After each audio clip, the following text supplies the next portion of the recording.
عليكم ورحمة الله وبركاته. إن الحمد لله نحمده ونستعينه ونستغفره ونؤمن به ونتوكل عليه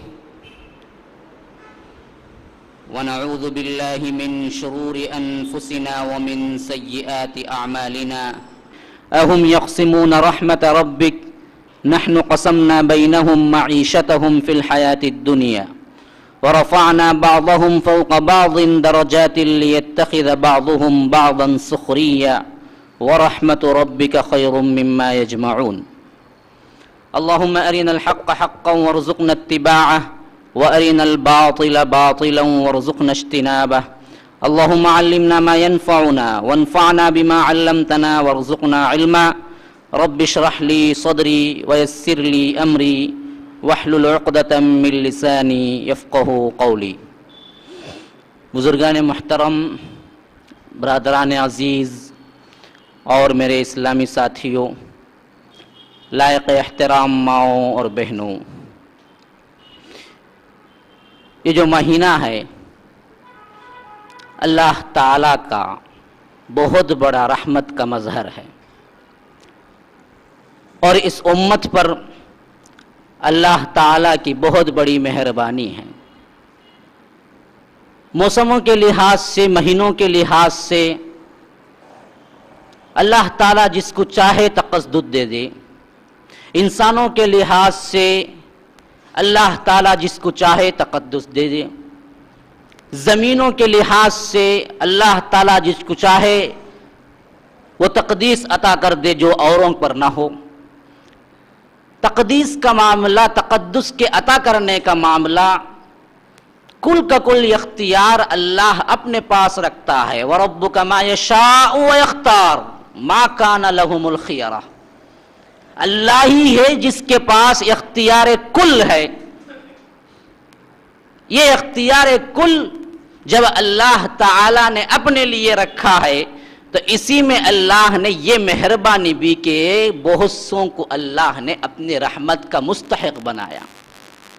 آپ اس معاملے میں کیوں کا سوال نہیں کر سکتے؟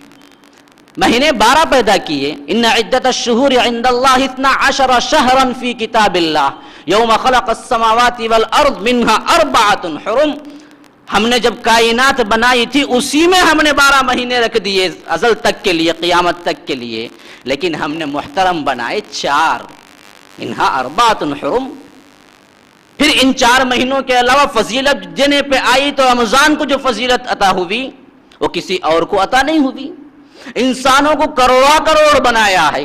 پتہ نہیں کتنی مخلوقات آئی، گزر گئی، آنے والی اور گزرنے والی ہیں، لیکن ان تمام میں مقدس ترین گروہ کسی کو بنا دیا تو وہ انبیاء کا گروہ ہے.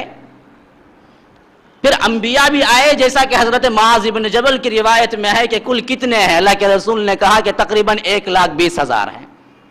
ایک روایت ہے کہ 1,40,000 انبیاء آئے ہیں. پھر انہوں نے پوچھا اللہ کے رسول صلی اللہ علیہ وسلم اس میں رسول کتنے ہیں؟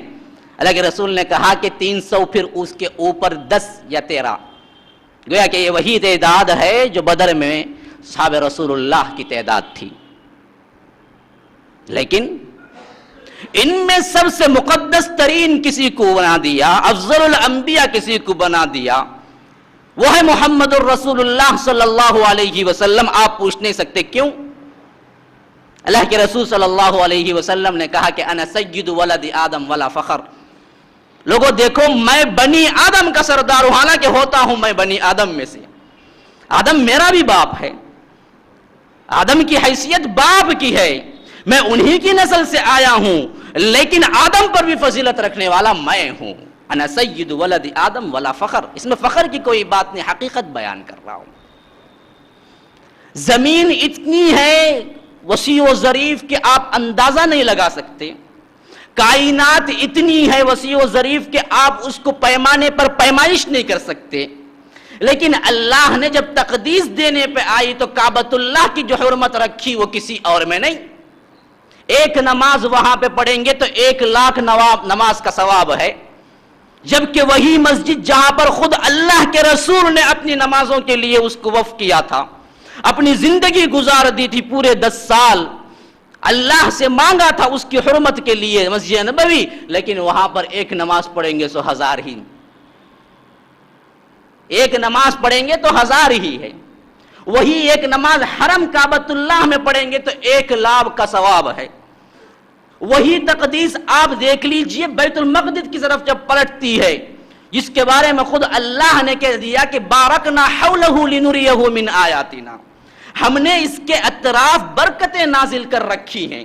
سبحان الذی اسری بعبدہ لیلا من المسجد الحرام الی المسجد الاقصی، یہ اقصی کہاں ہے؟ وہی بیت المقدس۔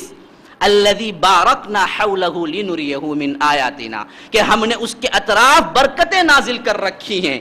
لیکن اس مسجد کی تقدیس اللہ کے رسول نے بتایا کہ وہاں ایک نماز کا ثواب 500 ملے گا۔ اللہ نے جب اپنی رحمتیں نازل کرنی چاہی، اپنی مہربانیاں نازل کرنی چاہی، تو سب سے مقدس ترین، سب سے افضل ترین لوگوں کو چنا۔ اس چننے میں کوئی کوتاہی نہیں ہوئی ہے، یاد رکھ لیجئے۔ اللہ تعالی کے علم میں کوئی کمی نہیں ہے، کوئی خامی نہیں ہے۔ قد احاط بكل شيء علما، کہ اس کا علم ہے کہ ہر چیز پہ چھایا ہوا ہے۔ وعنده مفاتح الغیب لا يعلمها الا هو ويعلم ما في البر والبحر وما تسقط من ورقة الا يعلمها ولا حبة في ظلمات الارض ولا رطب ولا يابس الا في كتاب مبين، کہ وعنده مفاتح الغیب لا يعلمها الا هو، غیب کی تمام کنجیاں میرے پاس ہیں، کسی اور کے پاس نہیں ہیں۔ لا يعلمها الا هو، کوئی جاننے والا اس میں نہیں ہے۔ وَيَعْلَمُ مَا فِي الْبَرِّ وَالْبَحْرِ، میں جانتا ہوں بر میں کیا ہے، بحر میں کیا ہے، خشکی میں کیا ہے، دریا میں کیا ہے۔ جاننے والا، یاد رکھ لیجئے، زمین آپ کو جو نظر آتی ہے وہ تو 1/3 حصہ ہے، کل زمین کا بھی جو حصہ ہے وہ بھی زمین 1/3 حصہ ہے، زمین 3/4 حصہ پانی ہے، دریا ہے۔ آپ کتنا جاننے کا دعویٰ کر لیں گے اگر زمین جان لیں؟ زمین جاننے کا، فزکس کا پورا بڑے بڑے ماہرین دعویٰ کر لیں، کتنا جانیں گے؟ اللہ کہتا ہے وَيَعْلَمُ مَا فِي الْبَرِّ وَالْبَحْرِ، ہمارا علم محیط ہے بر پہ بھی اسی طرح جس طرح بحر پہ ہے، بحر پہ بھی اسی طرح جس طرح بر پہ ہے۔ وَيَعْلَمُ مَا فِي الْبَرِّ وَالْبَحْرِ وَمَا تَسْقُطُ مِن وَرَقَةٍ إِلَّا يَعْلَمُهَا، کوئی پتا نہیں گرتا درخت سے الا یہ کہ اللہ کے علم میں وہ موجود ہو۔ وما تسقط من ورقة إلا يعلمها ولا حبة في ظلمات الأرض ولا رطب ولا يابس إلا في كتاب مبين، کہ کوئی دانہ نہیں اگتا زمین کے اندر اس تاریکی میں، لیکن اللہ کو وہ معلوم ہے، اسی کے حکم سے اگتا ہے۔ کوئی پودا نہیں نکلتا زمین کی تاریکیوں کو پھاڑ کے الا ایک کہ اللہ تعالی نے پہلے سے مقدر کر کے رکھ دیا ہے۔ یہ اللہ کا علم ہے، اللہ کا علم۔ اور اس علم کے ساتھ اللہ نے مہربانی کی ہے، تو اس کی مہربانیاں اندھی نہیں ہیں، اس کی مہربانیاں ہمیشہ کیا ہوا کرتی ہیں؟ مستحقین پہ ہوا کرتی ہیں۔ لیکن جب مہربانی نہیں ہوتی ہے تو یاد رکھ لیجئے گویا کہ ہم مستحق نہیں ہیں، اس بات کا اللہ تعالیٰ کیا ہے، اس معاملے میں سزاوار نہیں ہے۔ ہم اپنے آپ کو ملامت کرنے کے حقدار ہیں کہ مہربانی تو اس نے کی، رمضان کو عطا کیا۔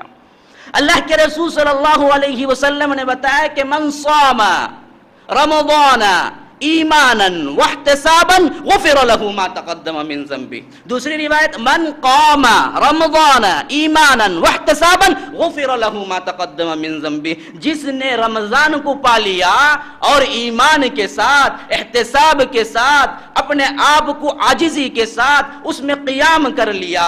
قیام کیا معنی ہے؟ قیام کیا معنی؟ وَقُومُوا لِلَّهِ قَانِتِينَ، قیام کا مطلب ہے نماز، یاد رکھ لیجئے۔ اور لفظ قیام اطلاق عموماً ہوتا ہے تو وہ ہے قیام اللیل، رات کی نماز، ورنہ عموماً نماز کو صلاۃ کا استعمال ہوتا ہے صلاۃ المکتوبہ کے لیے، جو 5 وقتہ نماز ہے۔ یہ تو 5 وقتہ ہے ہی، یہ آپ کو نہ رمضان میں چھوڑنی ہے نہ غیر رمضان میں چھوڑنی ہے۔ ہم نے ایک معمول بنا لیا ہے کہ رمضان میں کیا ہے، بڑے مسجدیں بھری بھری نظر آتی ہیں، پتہ نہیں کہاں سے نکل کے آ جاتے نئے نئے لوگ، پھر وہ کہاں چلے جاتے۔ آج تک اس کا علاج کوئی مولوی